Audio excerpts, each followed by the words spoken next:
it's another episode of Marriage Monday, and I'm super excited to be sitting on this couch and having this conversation with you. Uncomfortable but comfortable conversations.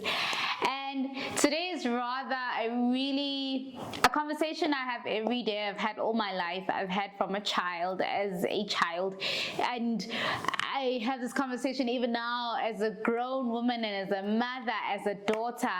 And the person I'm sitting today with on my couch is just always on. They're not just on my couch. I've been on their lap for years and years and years, and they give me sound advice. And everything I do regarding my life.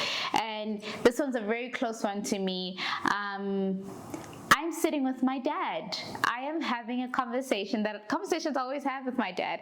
And I'm just letting you guys in. I am sitting, how many people can actually say they sit with their dads and have such conversations, wholesome conversations?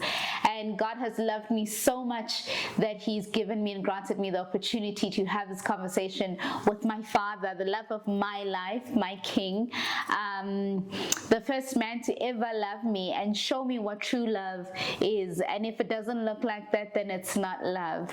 And yeah, I'm with my dad today. Hey, Dad. Hi. He's tired. He's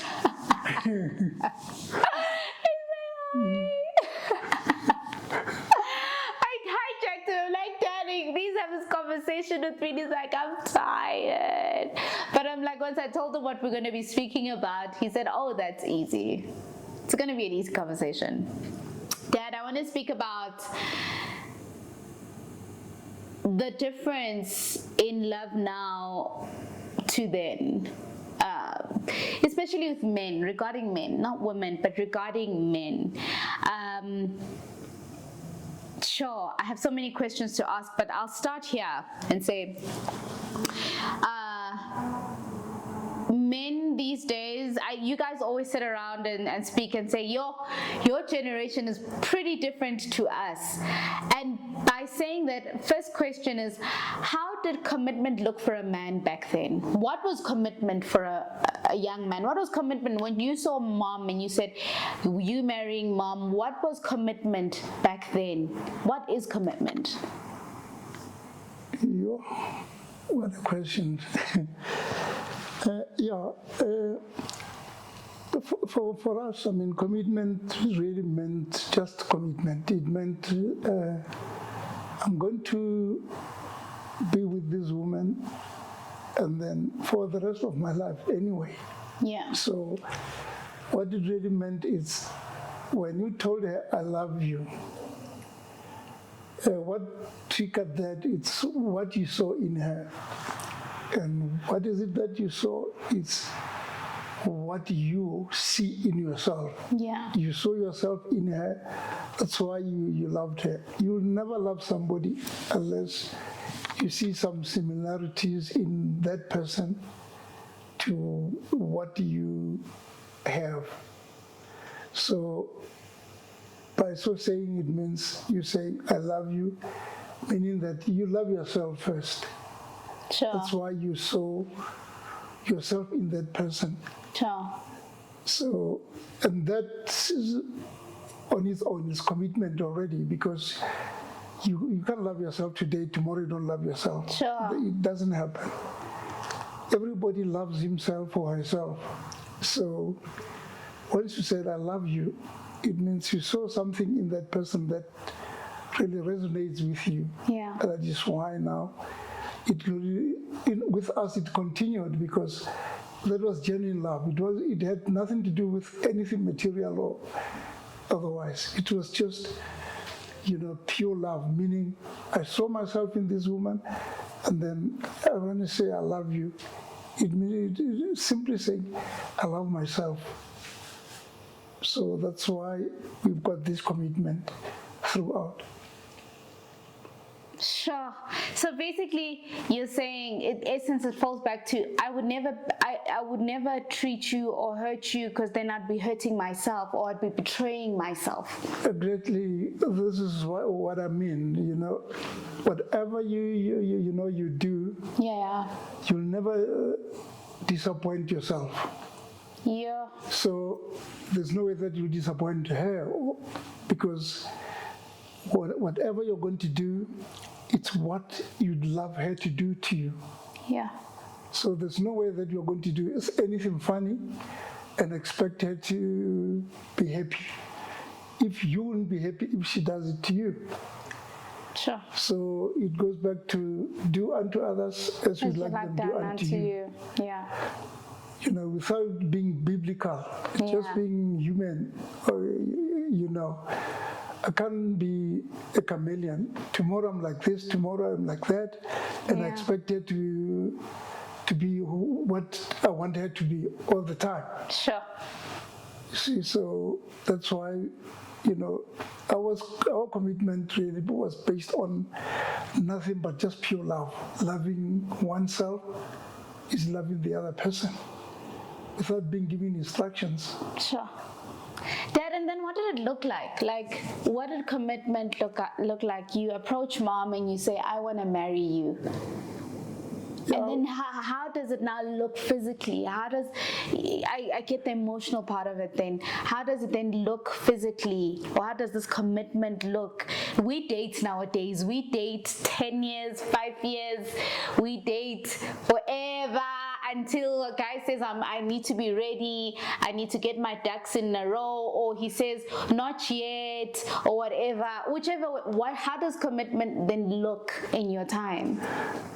Well, that's a tricky one, because with me, I didn't even look for certain things in your mother. No. The minute I saw her, I didn't go all this route of telling her, you know, you this, you are beautiful, you are that. No, I just told her, I would like you to be my future wife. Oh, man. That's all I said to her. And then she said, but, okay, what do you mean? No, I mean that. Yeah. I never told her, you know what, I love you, hey, this and that. Now, I just told her, I would like you to be my future wife. So she said, oh, okay. And then what must I do? I said, well, just say yes, love me back, and then we take it from there. And then that's how it happened. Why? Simply because I could see this is the only person I can live with for the rest of my life. Why? Because she's just me. When I look at her, I see myself in her. Yeah. So I can live with myself throughout. Oh, man. There's no way that things will change, because I will never change to be something else. It's just myself.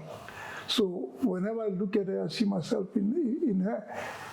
And then that's why our commitment is nothing material. I mean, you kids know how you grew up.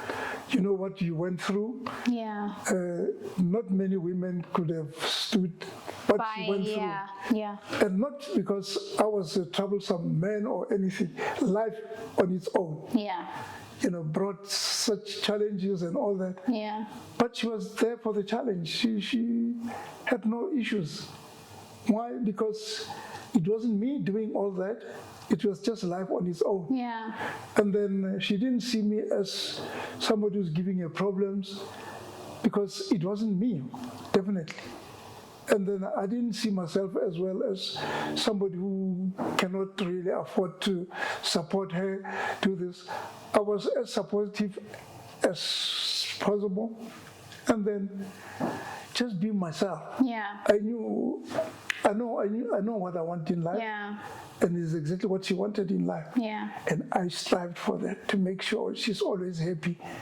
By first being happy myself. You know, if I do something for her, it makes me so happy. It's simply because I've done it to myself. So that's and then in turn it just became a commitment. Sure.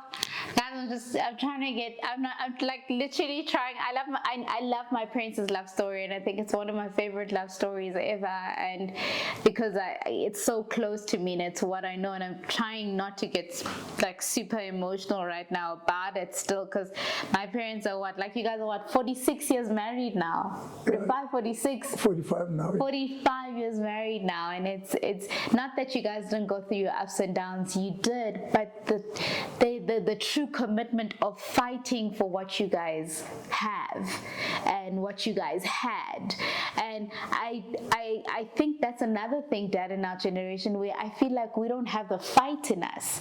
You find one in the ring and you find one outside of the ring. And now let's speak to men. Like, what are they supposed to be in this institution of marriage? What is a man? What should marriage look like for a man? What should it be? You see, in marriage, as a man, you are the head. Yeah.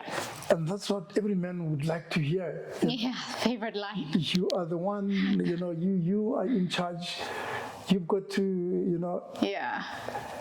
But that comes with it comes with the responsibility.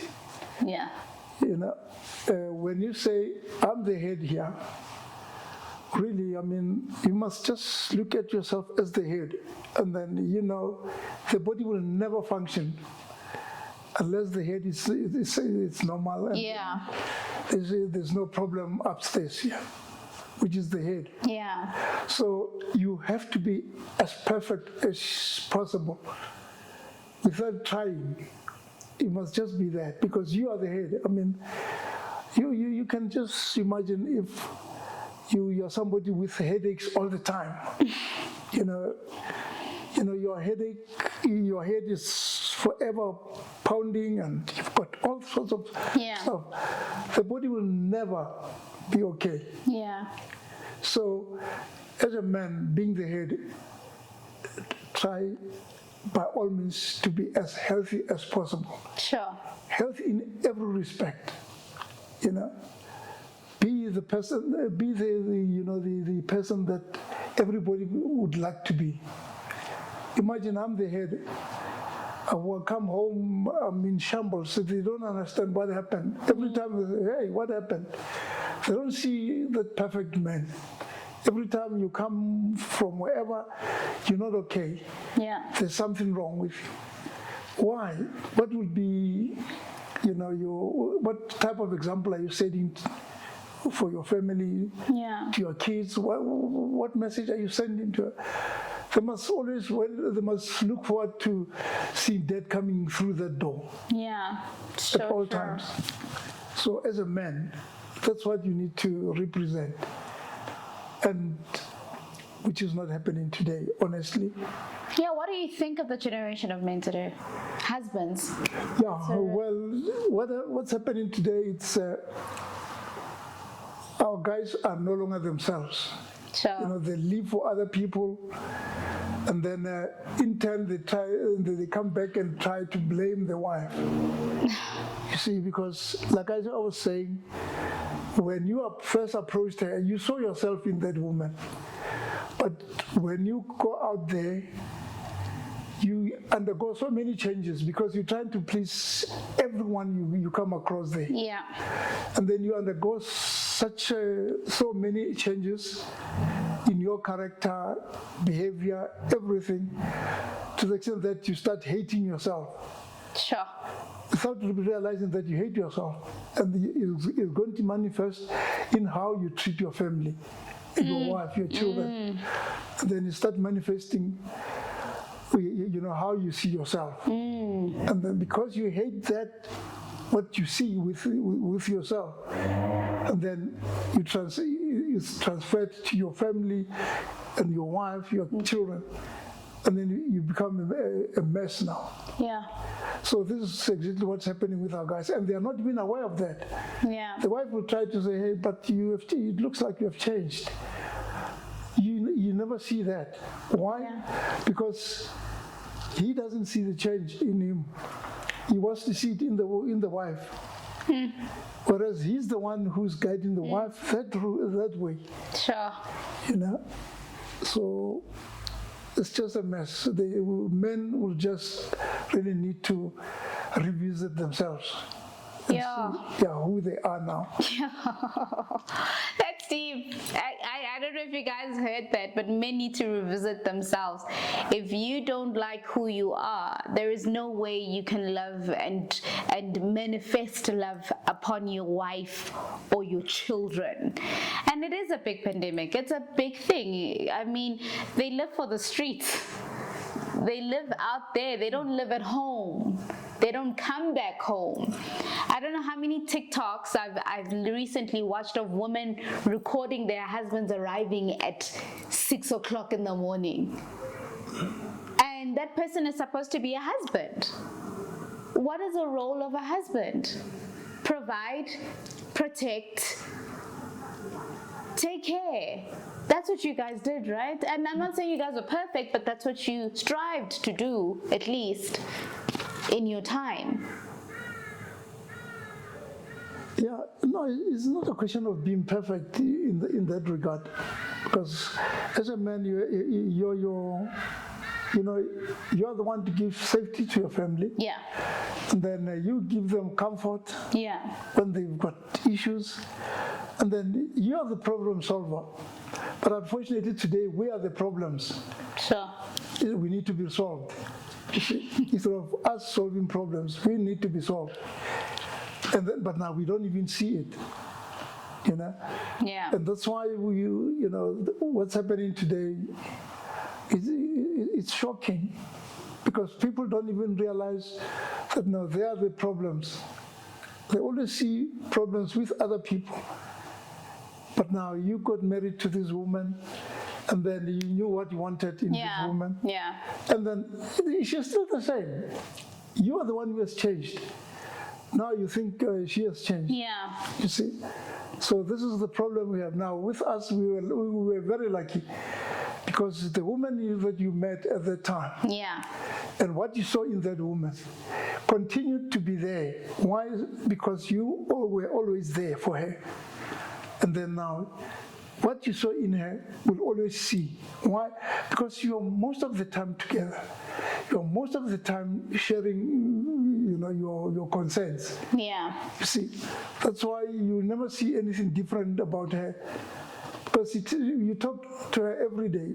But now today's guys, and then your wife will see you on Thursday, and then Friday, Saturday, Sunday, maybe Sunday morning if you are lucky. And then that's when you see your wife. These other times you are at work, coming from work, and then you are home. Yeah. But you're not there for them. It's for your work. You're doing whatever you want to do, all sorts of things. And then we men have got other activities that we get involved in. Yeah. And that takes some of the time that you should be giving to your wife. And then, and we don't see anything wrong in that. Sure. You see, until something goes wrong, and by the time you realize something is wrong, it's too late. You can't fix it, unfortunately. So, with us, fortunately, your wife is your wife. I go to work. When I come back, I'm looking forward to see my wife coming back when I get home. Yeah. You see, and then you think, no, it's because she, those were good. It's not that they were good, you were good. That's why she's good. Sure. Yeah, it's nothing to do with the wife being this and that. It's got something to do with you as a man. Yeah. If you see changes in your wife, you must start quickly look at yourself. Am I not the one causing the changes there? My God. That's it. Sure, guys, the gems that have been dropped here today are insane. Like, this is a conversation like I keep needing to have with my dad, and there'll be like a part 2 and a part 3 and a part 4.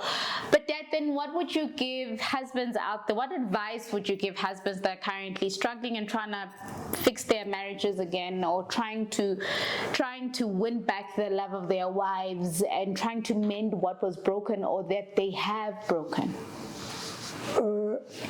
Really, the advice is very simple. Revisit yourself as a man. Sure. You start there. Don't look at your wife and then think there's something wrong with her. The minute you see something wrong with her, it's in you. Sure. Go back to yourself. Say, yeah, but now, I mean, I met this woman, she wasn't like this. All of a sudden now she has changed. What changed her? Because she's always with me. Sure. If that's true, but unless you're not with her most of the time, then that's your fault. So don't blame her having changed.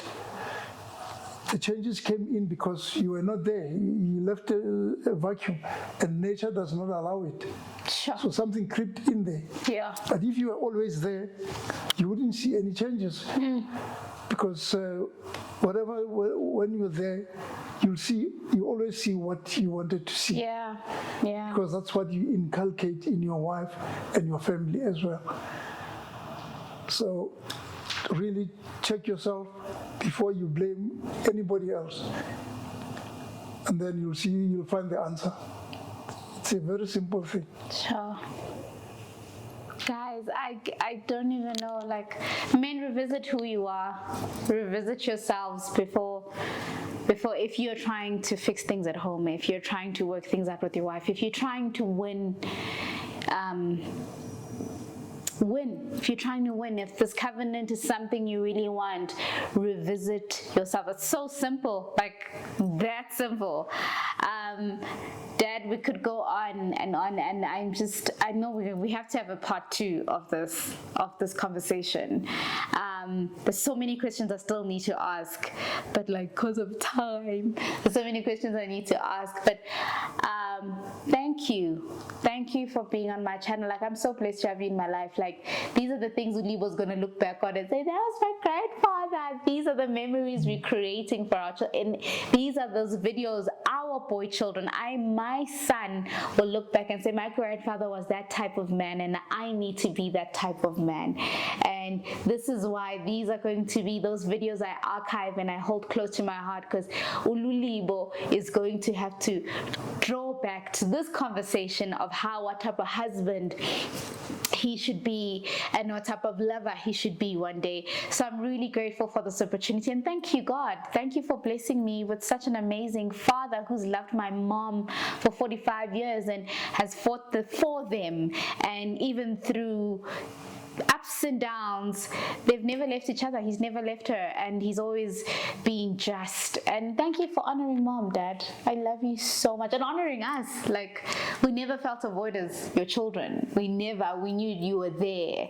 You were always home. Yes, you were busy. You were trying to provide for us, and you were out there, but we never felt the void of you not being there, because Jay, you were just always present. Be present. Let your children know you are there, that they are loved. Your wife, she comes before all. Let her know that she's loved and you love her, and you'll do anything to make that work, this work. You guys know what I'm gonna say. Don't forget to follow me on Instagram at LadyLoveBug1, on TikTok at LadyLoveBug01, on Twitter at LadyLoveBug1, and on Instagram at Married Girls Club, on YouTube, the Mitlamakools, the Cool Clan.